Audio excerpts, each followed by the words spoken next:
ଫେରିଥିଲେ ସତ, କିନ୍ତୁ ତାଙ୍କର ସେ ଦୁର୍ଘଟଣାରେ ମୁଣ୍ଡ ବାଡ଼େଇ ଯାଇଥିଲା ଆଉ ତାଙ୍କର ବ୍ରେନ୍ ହ୍ୟାମରେଜ୍ ହୋଇଛି। ତାଙ୍କୁ ସେଇଠି ମୃତ୍ୟୁ ହେଇଗଲା। ଏପରି ଆସୁଛି ଦେଖ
କାହିଁକି କାନ୍ଦୁଛ? ମୁଁ ତ ମରି ସାରିଛି, କିନ୍ତୁ ମୁଁ ଗୋଟେ କଥା କହିବା ପାଇଁ ଆସିଛି। କଥାଟା ଯଦି ନ କୁହେ ତାହେଲେ ତାହା ଅଧୁରା ରହିଯିବ। ବାର୍ଦ୍ଧକ୍ୟର ଅବସ୍ଥା ସମସ୍ତଙ୍କୁ ଆପଣେଇବା ପାଇଁ ପଡ଼ିବ। ଏଇ ଅବସ୍ଥା ଆସିଲା ପରେ ସମସ୍ତେ ଏମିତି ବୃଦ୍ଧାଶ୍ରମକୁ ଯିବାକୁ ପଡ଼ିବ। ନିଜର କର୍ମ କର୍ତ୍ତବ୍ୟକୁ ନ କଲେ ଏମିତି ବାର୍ଦ୍ଧକ୍ୟ ଯନ୍ତ୍ରଣା ଭୋଗିବାକୁ ହେବ।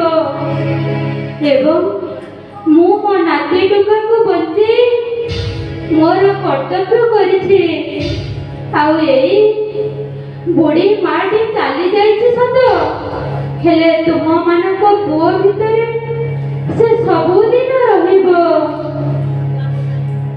ହଁ ମା, ତୁମେ ଠିକ କହିଛ।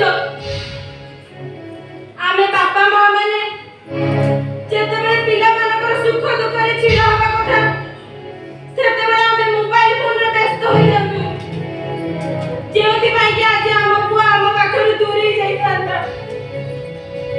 ହଁ ମା, ତୁମେ ସିନା ତୁମ ସୁକର୍ମ ପାଇଁ ଆମ ପୁଅ ଦେହରେ ସବୁଦିନ ପାଇଁ ରହିଗଲ, କିନ୍ତୁ ଆମେ ଯେଉଁ କୁକର୍ମ କରିଛେ ଆମକୁ ନର୍କରେ ବି ଜାଗା ମିଳିବନି, ନର୍କରେ ବି ଜାଗା ମିଳିବନି। ଏ ବୈଶାଖୀ, ଆମେ ବି ବୃଦ୍ଧା ଅବସ୍ଥାରେ ପହଞ୍ଚି ଗଲେଣି। ବେଦନା ବି ଆମ ଭିତରେ ରହିଛି। ହେଲେ ଏଇ ଶିକ୍ଷିତ ସମାଜର ବାପା ମା ମାନଙ୍କୁ ମୁଁ ଜଣେଇ ଦେବାକୁ ଚାହୁଁଛି ଯେ ବୃଦ୍ଧା ଅବସ୍ଥାକୁ ଦୂରେଇ ନ ଦେଇ ତାକୁ ନିଜର କରିବା ପାଇଁ ଚେଷ୍ଟା କର। ତା ନହେଲେ ବାର୍ଦ୍ଧକ୍ୟର ଯନ୍ତ୍ରଣା ସମସ୍ତଙ୍କୁ ଭୋଗିବା ପାଇଁ ହେବ।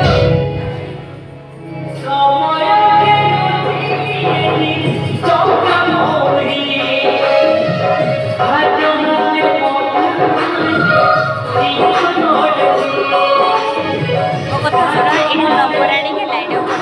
କି